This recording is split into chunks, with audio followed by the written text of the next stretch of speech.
जे बरियाखा।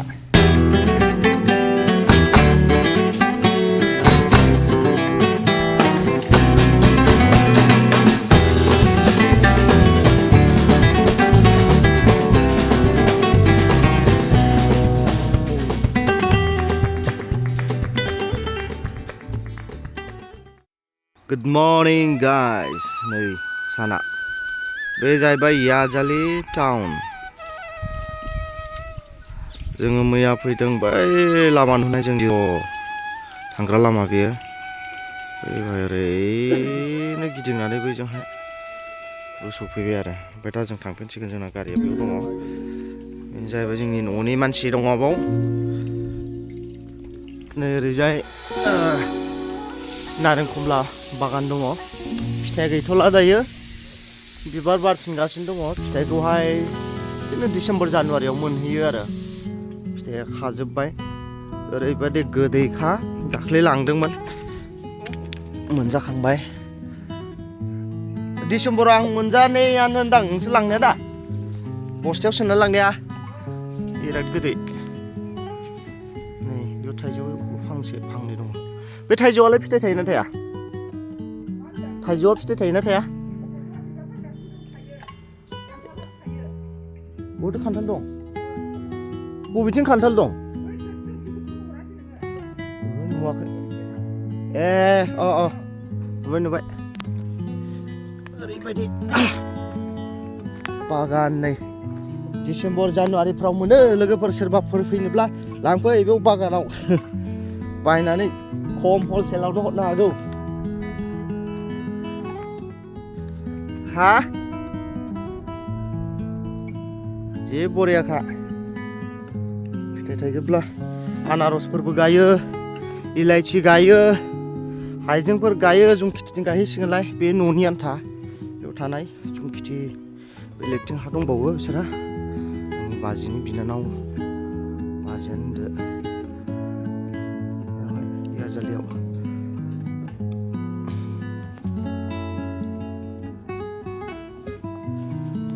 बिथिं ससे थांबावना नायनि।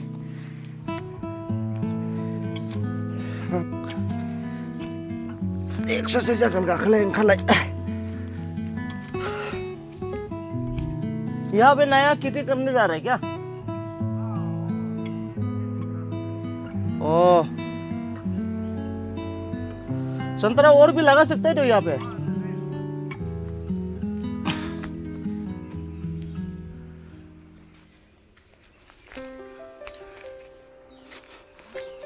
बिथिंबो दंबावो नै। बेयाव गायगोन होनदों एबार। मैगं थाइगं गायगोन, आरोबाव नारें खमला गायदेरबावगोन बायदिसिना। बेफोरनोसै बागानफ्रा।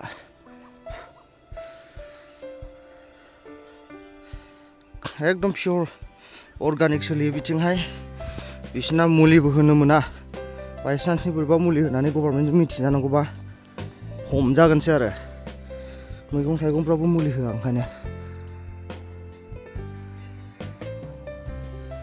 बेबायदि बागान।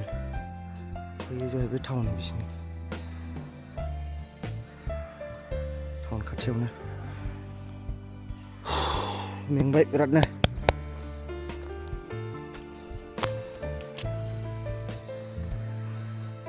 गोबावथारसैमोन हाजो गाखोयैया। दिनै गाखोना स्रांसो मोनलायबावदों। वाव, मोजां। ओरैनोबो नुहुरो होननानै लामाया। जों मैया फैनाय लामाखौ बै गारि फैनायजों थाङो। जिर' एकदम गोजौआव। बे गाहायजोंहाय ओरै थांफिनसिगोन आरो इटानगर नाहरलागुन। नै दुन्दियाफोरबो दङ।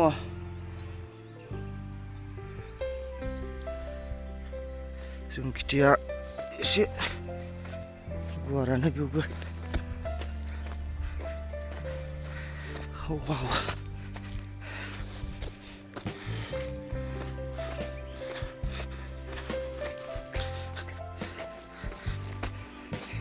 बिराद मोजां भिउ पइन्ट। बिनिफ्राय नै वाव नुहुरजोबो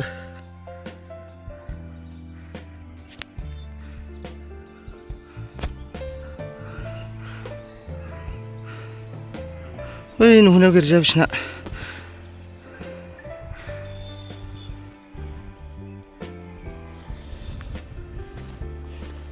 नैबेयावबो मैगं गायो मा मा गायखोथाय गैला दायो दा फोजाबगासिनो दं नैबेयावहाय बेयाव गायजोबगोन बिसोर गासिबो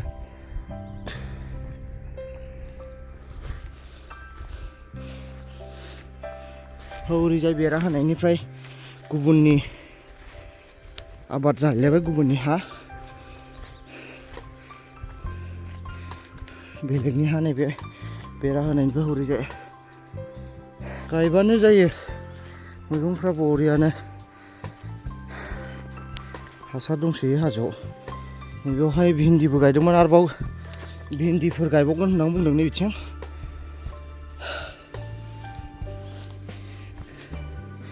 इलाइचि बायदिसिनाखौ गुबुन हाजोआवहाय गायदों बेलेगाव बिसिना हाजो दंबावो जों खेथि मावग्रा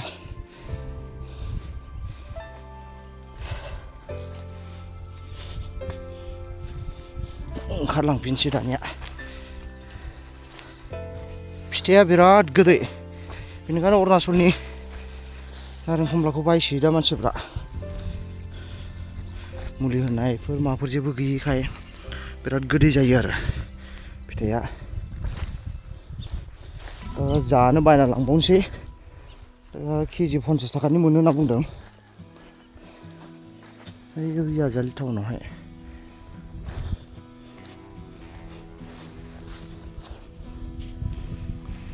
नै बागानफ्रा आपेल गायबा जाबावगोनसो बेवहाय आपेल गायो बेलेगथिंहायबो सोरबा सोरबा ओरै जिर'थिंबो नुहैदों जों मैया आपेल बागान आपेल दंफांफोर आरो फांसे फांनै बिबार बारगासिनो दं जायो जेरावबो इभेन आपेलफोराबो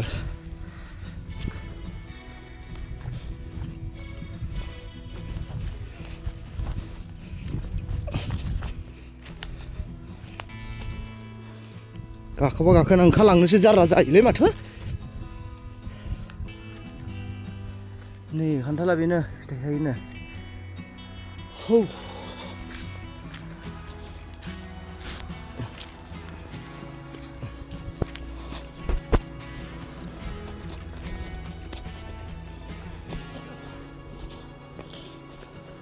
उठने के बाद उतरने के लिए तकलीफ हो रहा था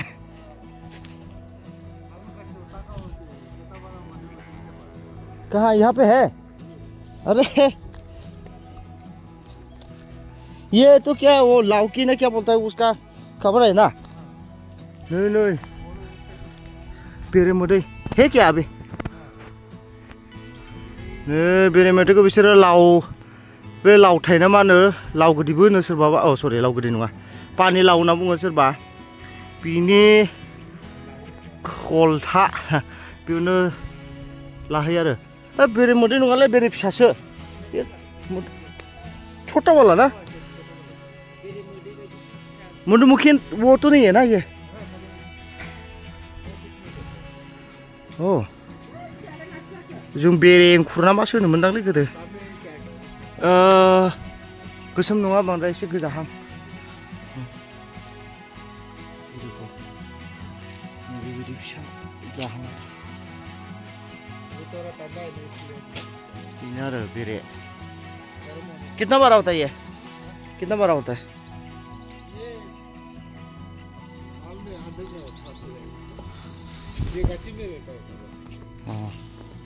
अच्छा मतलब ऐसा करके ना ये गाछी पे ठंडा में रहता है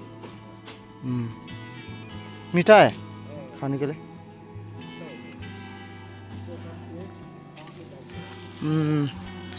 ये मेरा माँ का ओह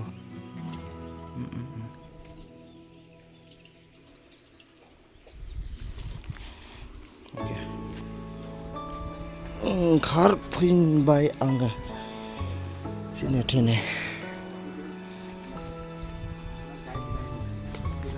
वाव नै गाखोना फैबाय सिंजों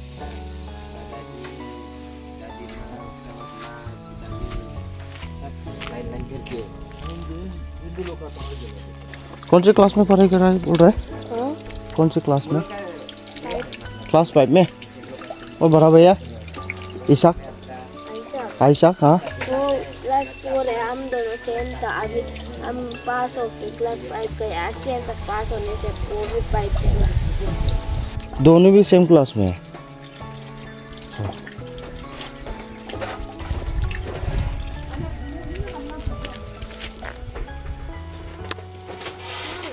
जी बोरे खासे में नहीं हेलो जम्फाव जम्फाव हायथाथा हायथुथु जम्फाव जम्फाव थब्रा जि मटुथु नुखायो मोजां जोंनाव मासे सैमा दंमोन ना पपि बिराद बोलोग्रा हाजो गाखोनो बेनो नै मासे आराम उन्दुनानै थादों बेबो गाखोनोसै नै जों भागरा बैसां घरा बेयावनो फैबाय दा माने आंनि मुजिया बहा दं औ दङलै रानबाय मैया सुनाया एसे हांबावनोसै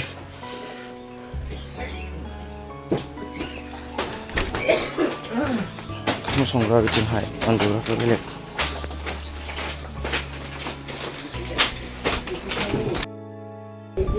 हाइजें गायसिगोन सिफायजोब्बाय फिसा फिसानो बेबायदि बिराद मोजां हाइजेंआ एकदम जेबो एम्फौबो जाया मुलिबो होआ दानिया बेवहाय जोंनाथ' आसामाव बिराद एम्फौ बायदिसिनाफोर जालाबायसै दाना खोनानो मोन्दों आं बेवहाय मुलि होयोब्लानो माबा हमो ना मा होनो गभर्नमेन्टआ जेबो होनो मोना ना बिराद मोजांसो बिदि खालामनो हानाया खमला बायदिसिनाफ्रावबो जेबो मुलि सारनाङा सारस्राया जेबो सारा जों बेनिखायनोथ' बिराद गोदै ओंखायनोथ' बेयावहाय मुलि होआ होननानै बायनानै दाम गोसाबाबो बायनानै लाङोबा मानसिफ्रा मोजां दा बिराद गोदै आं गोथाव मोनदों जानो ओरै गोजौआव गायजोबगोन ओरै हा लांदां दङ बेयाव अर्गानिक आरो मोजां नै आङो एकदम माबायाव दंफैयो याजालियाव दंफैयो ओरैजाय टाउन दङ बे टाउन आंनि न'नि मानसि दङ बेयाव दंफैयो नै बिथांमोना बिसिनि ट्रेडिसनेल ड्रेसखौ गाननाय नायदों आरो ओरैबायदि गानहोनानै जि गिलिर खानाय बेथ' मा होनदोंमोनथाय बेखौहाय टिसि होनो बेखौ ओमफ्राय निसिंनि अलिय' नारा नैबेखौ नारा होनना बुङो बेयाव बायदिसिनाफोरबो लाजायो मा होनना बुंगोन अरेन्जनो मा होनो फिथाइ सामथाइ लाजायो ओमफ्राय बे जाहैबाय बिसिनि कफि आरो मा होनो बपिया होनना बुङो बेखौ लाल बाला पुदुम ये वाला पुदुम बेखौ पुदुम होनना बुङो आरो बिसिनि मोनसे ट्रेडिसनेल ड्रेस ओमफ्राय नैबे जाहैबाय ट्रेडिसनेल ओमफ्राय नैबे हर्नबिलनि मा होनो गन्थंलायनो बिग होनो ना इंलिसनि यस खुगा आं गन्थं होनो आरो हर्नबिल दाउनि माबा आरो बियो ओरैबायदि बरिया मोजां नुखायो ड्रेसजों माजों सिखायाबो जाहैबाय एक जारिया सिखा खेबसे दानबाथाय थबस्र' जखायो आरो बिराद गोबौ नै बिराद दाम बिसोरनि ड्रेसफ्रा नै बेयो 5000 नामा 4000 5000 बेबायदि ओमफ्राय बे मालायाबो 5000 6000 बेबायदि थाङो जाहैदों ओमफ्राय गस्लाया 3000 बियो ओमफ्राय सिखाया 3-4000 सिखायाबो बिदिनो 3-4000 आरो माने सिखाया गिदिर फिसानि खोथा थायो बेबायदि आरो ओमफ्राय नैबे नाराया 3000 ओरैबायदि होमबा आंनि मोदोमाव दायो गासै 20000 खाथियाव दङ ये कौन सा वाला चीज से बनाया गया है कम मारे ना सोना से भी वाह ये प्रेशियस स्टोन है क्या ये ना प्रेशियस स्टोन है वेट भी है थोड़ा आंना इन्हें नोसी ओइस लिब्रा दंगो देना फिसाजों तो बेनोसै लोगोफोर इसानो दोनथ'बाय जोङो दायो थांफिननोसै जोङो याजालियाव दङ नालाय इटानगर दङ बेनिफ्राय डाइरेक्ट आसामजों थांनोसै Wow, hanging bridge. Yazali नहीं ना ये दोस्तों ये याजाली का ब्रिज है, हैंगिंग ब्रिज है, पुराना हो गया लेकिन पुराना हो गया। देखो नजारा इधर उधर। ओए ओए ओए रो रो ब्रेक यो माऊ माने आस्ते आस्ते जाना होता है यहाँ पे क्योंकि ये हिलता है, बहुत हिलता है तो ये